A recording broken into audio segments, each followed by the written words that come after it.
ಕದನ ವಿರಾಮವನ್ನು ನಾವು ಸ್ವಾಗತಿಸ್ತೇವೆ. ಆದರೆ ನನಗೆ ಒಂದು ಪ್ರಶ್ನೆ ಅನೇಕರು ನಿನ್ನೆ ಎಲ್ಲ ತಲೆ ಎತ್ತಿದ್ದಾರೆ, ಪ್ರಶ್ನೆ ತಲೆ ಎತ್ತಿದೆ.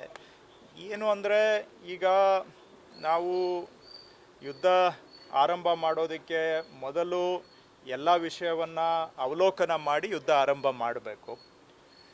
ಆರಂಭ ಮಾಡಿದ ಮೇಲೆ ಅವರಿಗೆ ಪಾಠ ಕಲಿಸಲೇಬೇಕು ಅನ್ನೋದು ನಮ್ಮ ಗುರಿಯಾಗಿತ್ತು. ಆದರೆ ಈಗ ಅವ್ರಿಗೆ ನಿಜವಾಗಿ ನಾವು ಪಾಠ ಕಲಿಸಿದ್ದೀವಿಯಾ ಅನ್ನೋ ಒಂದು ಪ್ರಶ್ನೆ ನನ್ನ ಮನಸ್ಸಿನಲ್ಲಂತೂ ಬರ್ತಾ ಇದೆ. ಯಾಕಂದರೆ ಅವ್ರು ಹೇಳೋದು ನೋಡಿದರೆ ನಾವು ಭಾರತಕ್ಕೆ ಸರಿಯಾಗಿ ಪಾಠ ಕಲಿಸಿದ್ದೀವಿ ಅಂತ ಅವ್ರು ಹೇಳ್ಕೊಳ್ತಾರೆ, ನಾವು ನಮ್ಮದು ಹೇಳ್ಕೊಳ್ತೇವೆ. ಅವರಿಗೆ ಇನ್ನೊಂದು ಬಾರಿ ಭಾರತದ ಆಂತರಿಕ ವಿಷಯದಲ್ಲಿ ಬೆರಳು ತೋರಿಸುವ ದುಸ್ಸಾಹಸ ಮಾಡದಂತಹ ಪಾಠವನ್ನು ಅವರಿಗೆ ಕಲಿಸ್ಬೇಕಾಗಿತ್ತು.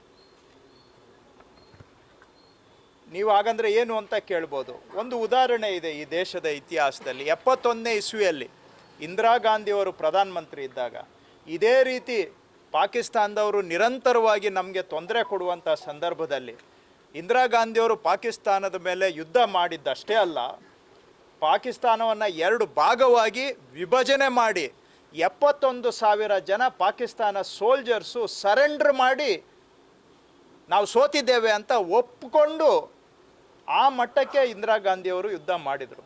ಸೊ ನಾವು ಯುದ್ಧಕ್ಕೆ ಹೋದ್ಮೇಲೆ ಒಂದು ತಾರ್ಕಿಕ ಅಂತ್ಯ ಸಿಗಬೇಕು, ಅದರಿಂದ ಅದನ್ನೆಲ್ಲ ಲೆಕ್ಕ ಹಾಕಿ ಯುದ್ಧಕ್ಕೆ ಹೋಗಬೇಕು. ಈಗ ಅಮೇರಿಕಾದವ್ರು ಹೇಳಿದರು ಅಂಥೇಳಿ ಕೂಡಲೇ ನಾವು ಹಿಂತೆಗೆದು ಬಿಟ್ಟರೆ ನಮ್ಮ ಯಾವ ಉದ್ದೇಶದಿಂದ ನಾವು ಈ ಕದನವನ್ನು ಆರಂಭ ಮಾಡಿದ್ವಿ ಆ ಉದ್ದೇಶ ಈಡೇರಿದೆಯಾ ಅನ್ನುವಂಥದ್ದು ಒಂದು ಪ್ರಶ್ನೆ ನಮ್ಮ ಮನಸ್ಸಿನಲ್ಲಿ ಉದ್ಭವ ಆಗುತ್ತೆ. ಇದಕ್ಕೆ ಕೇಂದ್ರ ಸರ್ಕಾರದವರು ಉತ್ತರ ಕೊಡಬೇಕು. ಎರಡನೇದು, ನಾವು ಯಾವಾಗಲೂ ಕೂಡ ಕಾಶ್ಮೀರ ನಮ್ಮ ಆಂತರಿಕ ವಿಷಯ ಅಂತ ನಾವು ಇವತ್ತಲ್ಲ, 84ನೇ ಇಸ್ವಿಯಲ್ಲಿ ಅವಾಗ ನಾವು ಶಿಮ್ಲಾ ಒಪ್ಪಂದ ಮಾಡಿಕೊಂಡಾಗಿಂದ ಕಾಶ್ಮೀರ ನಮ್ಮ ಆಂತರಿಕ ವಿಷಯ. ಇದಕ್ಕೆ ಪಾಕಿಸ್ತಾನವೂ ಕೂಡ ಒಪ್ಕೊಂಡಿದೆ, ಹೌದು Kashmir is N internal affair of India ಅಂತ. ಆದರೆ ಇವತ್ತು ಅಮೇರಿಕ ಮಧ್ಯವಸ್ಥಿಕೆ ವಹಿಸುವಂಥದ್ದು ಕಾಶ್ಮೀರ ವಿಷಯದಲ್ಲಿ ಅವರು ನಾವು ಮಧ್ಯವಸ್ಥಿಕೆ ವಹಿಸ್ತೀವಿ ಅಂತ ಹೇಳಿದ ಮೇಲೆ, ಹಾಗಾದರೆ ನಾವು ಇಷ್ಟು ದಿನ ನಾವು ತೆಗೆದುಕೊಂಡಿದ್ದಂಥ ನಿಲುವು ಏನಾಯಿತು ಅಲ್ಲಿಗೆ?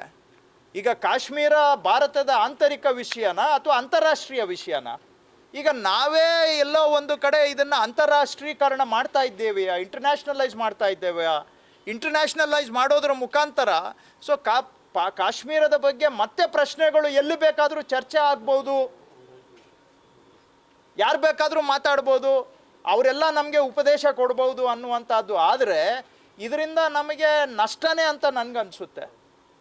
ಸೊ ಹಾಗಾಗಿ ಈ ಕದನ ಆರಂಭ ಮಾಡುವಾಗ ಶಾಶ್ವತವಾದಂತಹ ಒಂದು ಪಾಠ ಪಾಕಿಸ್ತಾನಕ್ಕೆ ಕಲಿಸಲೇಬೇಕು ಅನ್ನೋ ಒಂದು ಸಂಕಲ್ಪದಿಂದ ನಾವು ಯುದ್ಧ ಆರಂಭ ಮಾಡಿದ್ದೇವೆ. ಈಗ ಕದನ ವಿರಾಮ ಮಾಡುವಾಗ ಆ ಗುರಿ ಈಡೇರಿದೆಯಾ ಅನ್ನುವಂಥ ಪ್ರಶ್ನೆಗೆ ಕೇಂದ್ರ ಸರ್ಕಾರ ಉತ್ತರ ಕೊಡಬೇಕು ಅಂತ ನನಗನ್ಸುತ್ತೆ. ಕದನ ವಿರಾಮ ಘೋಷಣೆ ಮಾಡಿದ ಮೇಲೂ ಕೂಡ ಪಾಕಿಸ್ತಾನ ಮತ್ತೆ ಆದ್ಮೇಲೆ ಕೂಡ ಸೆಂಟ್ರಲ್ ಗೌರ್ಮೆಂಟ್ ಸೈಲೆಂಟ್ ಆಯಿತು. ನೋಡಿ, ಆ ವಿಷಯದಲ್ಲಿ ನಿಮ್ಮ ಭಾವನೆ ನಾನು ಅರ್ಥ ಮಾಡ್ಕೊಳ್ತೇನೆ. ಏನೋ ಸ್ವಲ್ಪ 1 or 2 ಮಿಸ್ಅಂಡರ್ಸ್ಟ್ಯಾಂಡಿಂಗ್ಸನ್ನು ನಾವು ಸ್ವಲ್ಪ ಸಮತೋಲನವಾಗಿ ತೆಗೆದುಕೊಳ್ಬೇಕಾಗತ್ತೆ. ಆದರೆ ಒಟ್ಟಾರೆ ಈಗ ಎರಡೂ ದೇಶಗಳು ಈ ಕದನ ವಿರಾಮವನ್ನು ಗೌರವಿಸ್ತಾ ಇದ್ದಾವೆ ಅನ್ನೋ ರೀತಿ ಕಾಣ್ತಾ ಇದೆ. ನಮಗಿರೋ ಮಾಹಿತಿ, ನಾವೇನು ಅಲ್ಲಿ ಇಂಟರ್ನಲ್ ಇನ್ಫಾರ್ಮೇಷನ್ ನಮಗೆ ಸಿಗೋದಿಲ್ಲ, ಆದರೆ ಸದ್ಯಕ್ಕೆ ಆ ರೀತಿ ಕಾಣ್ತಾ ಇದೆ. ಆದರೆ ಈ ಕದನ ವಿರಾಮ ಮಾಡೋದಕ್ಕೆ ಮೊದಲು ಭಾರತ ನಮ್ಮ ಗುರಿ ಏನಿತ್ತು ಅದು ಈಡೇರಿದೆಯಾ ಅನ್ನೋದು ಪ್ರಶ್ನೆಯಾಗಿ ಉಳಿದಿದೆ.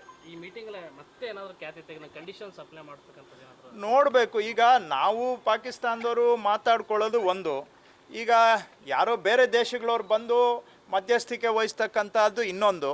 ಈಗ ಅಲ್ಲಿ ಅಮೇರಿಕಾದಿಂದ ಡೊನಾಲ್ಡ್ ಟ್ರಂಪ್ ಅವರು ಹೇಳಿದ ಕೂಡಲೇ ನಾವು ಅವ್ರ ಮುಂದೆ ಮಂಡಿ ಊರ್ಬಿಟ್ರೆ ಆಗ ನಮ್ಮ ಸಾರ್ವಭೌಮತ್ವ ಏನಾಯಿತು ಅಲ್ಲಿಗೆ? ಅವರು ಏನು ಹೆಡ್ ಮಾಸ್ಟ್ರು, ನಾವು ಸ್ಕೂಲ್ ಚಿಲ್ಡ್ರನ್ನ? ಅವ್ರು ಹೇಳಿದ ಕೂಡಲೇ ಎಸ್ ಸರ್ ಅಂತ ನಾವು ಒಪ್ಕೊಂಡ್ಬಿಟ್ರೆ ನಮ್ಮ ಗುರಿ ಈಡೇರ್ತಾ ಇಲ್ವಾ? ಗುರಿ ಈಡೇರಿದ ನಂತರ ಒಪ್ಕೊಂಡ್ರೆ ನಾವು ಅದಕ್ಕೆ ಸಹಮತ. ಗುರಿ ಈಡೇರಿದೆಯಾ? ಪಾಕಿಸ್ತಾನಕ್ಕೆ ಶಾಶ್ವತ ಒಂದು ಪಾಠವನ್ನು ಕಲಿಸಿದ್ದೇವೆಯಾ? ಇನ್ನೊಂದು ಬಾರಿ ಮತ್ತೆ ಅವರು ನಮ್ಮ ದೇಶದಲ್ಲಿ ಕೈ ಹಾಕದ ರೀತಿಯಲ್ಲಿ ಅವರಿಗೆ ಬುದ್ಧಿ ಕಲಿಸಿದ್ದೇವೆಯಾ? ಇದು ಬಹಳ ಮುಖ್ಯ. ಸೊ ಇದು ಆಗಲಿಲ್ಲ, ಅವ್ರು ಯಾರೋ ಅಮೇರಿಕಾ ದೊಡ್ಡಣ್ಣ ಹೇಳಿದ್ರು ಅಂತ ಹೇಳ್ಬಿಟ್ಟು ಜಿ ಹುಜೂರ್ ಅಂತ ಅಂದ್ಬಿಟ್ರೆ ಈಗ ಅವ್ರು ಬೇರೆ ನಾನು ಕಾಶ್ಮೀರ ಮೀಡಿಯೇಷನ್ ಮಾಡ್ತೀನಿ ಅಂತ ಹೇಳ್ತಾವ್ರೆ. ಹಂಗಾದ್ರೆ ಕಾಶ್ಮೀರ ಇಂಟರ್ನ್ಯಾಷನಲ್ ಇಶ್ಯೂ ಆಗಿಬಿಟ್ರೆ ನಾವು ತೀರ್ಮಾನ ಮಾಡಿದ್ದೀವಿ ಕಾಶ್ಮೀರ ನಮ್ಮ ಆಂತರಿಕ ವಿಷಯ, ನಿಮ್ಗೆ ಯಾರಿಗೂ ಸಂಬಂಧ ಇಲ್ಲ ಅದು ಅಂತೇಳಿ. ಈಗ ನಾವೇ ಇಂಟರ್ನ್ಯಾಷನಲ್ ಬಾಡಿಯಲ್ಲಿ ಡಿಸ್ಕಷನ್ ಮಾಡೋಂಗೆ ಆಗ್ಬಿಟ್ರೆ ಭಾರತ ಸಾರ್ವಭೌಮತ್ವದ ಮೇಲೇ ಒಂದು ಪ್ರಶ್ನೆ ಎದ್ದೇಳುತ್ತಲ್ಲ. ಇವೆಲ್ಲ ಇವತ್ತು ಪ್ರಶ್ನೆಗಳಿಗೆ ಕೇಂದ್ರ ಸರ್ಕಾರ ಸ್ಪಷ್ಟವಾಗಿ ಉತ್ತರ ಕೊಡಬೇಕು ಅಂತ ನಾನು ಆಗ್ರಹ ಮಾಡ್ತೇನೆ.